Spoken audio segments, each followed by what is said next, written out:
December 3 నుండి 5 తేదీల మధ్య విమానాశ్రయాల్లో చిక్కుకుపోయిన ఇండిగో ఎయిర్లైన్స్ ప్రయాణికులకు ఆ సంస్థ 10,000 విలువైన ట్రావెల్ వోచర్లను నష్టపరిహారంగా ప్రకటించింది. ఈ వ్యోచర్లు 12 నెలల కాలానికి చెల్లుబాటు అవుతాయని, టికెట్ రిఫండ్తో పాటు ఈ పరిహారం అదనంగా లభిస్తుందని తెలిపింది. ఇక బయలుదేరడానికి 24 గంటల్లోపు రద్దయిన విమానాల కస్టమర్లకు విమానం బ్లాక్ టైం ఆధారంగా 5,000 నుండి 10,000 వరకు కూడా ఈ పరిహారం అందిస్తామని ఇండిగో తెలియజేసింది.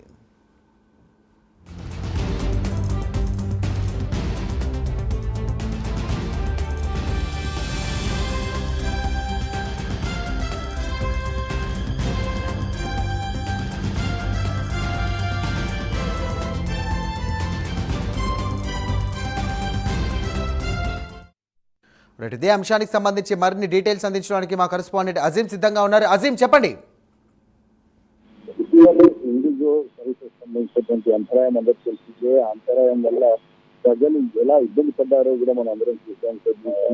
ఇండిగో సర్వీసెస్ ఈ రోజు కీలకమైన ప్రకటన చేసింది. డిసెంబర్ 3, 4, 5 మధ్యాహ్నం ప్రయాణం చేసి ఇబ్బంది పడ్డటువంటి ఇండిగో ప్రయాణికులకు 10,000 ప్రత్యేక ఓట్లను ఇవ్వాలని చెప్పి కూడా ఇండిగో సర్వీసెస్ నుంచి దీనికి సంబంధించి ఇండిగో స్పోక్స్ పర్సన్ ఏదైతే ఒక అధికారికంగా ప్రకటన కూడా చేయడం కూడా జరిగింది. తీవ్రంగా ప్రభావితమైన ప్రతి కస్టమర్ కి ఇండిగో తరఫు నుంచి సర్వీసెస్ నుంచి 10,000 ట్రావెల్ వోచర్ను జారీ చేయాలని కూడా నిర్ణయించింది. ఈ వోచర్ కూడా అంటే ఈ వోచర్ చాలా పరిమితి కూడా 12 నెలల్లో ఏదైనా భవిష్యత్తు ప్రయాణికులకి వోచర్లు చెల్లుబాటు అవుతాయి. అంటే 12 months లోపు ఎప్పుడైతే వోచర్ అవార్డు అవుతుందో అప్పటి నుంచి 12 నెలల లోపు ఏదైతే ఈ వోచర్ సంబంధించిన ప్రయాణానికి భవిష్యత్తు ప్రయాణికులు వోచర్లు చెల్లుబాటు అవుతాయని చెప్పి కూడా ఏదైతే ఈ ప్రకటన చాలా స్పష్టంగా పేర్కొంది. ఇది అలాగే దీంతో పాటు కంపెన్సేషన్ లో కూడా బయలుదేరినటువంటి 24 గంటల లోపు రద్దులకు వోచర్ అంటే ఎవరైతే టికెట్ ముందే బుక్ చేస్తున్నారో 24 hours బిఫోర్ టికెట్ ఏదైతే అక్కడ క్యాన్సిల్ అయ్యిందో, ఆ సర్వీసెస్ ఇబ్బంది వల్ల ఏదైతే క్యాన్సిల్ అయిందో వారికి కూడా సుమారు 5,000 నుంచి 10,000 వరకు విమాన బ్లాక్ సమయం ఆధారంగా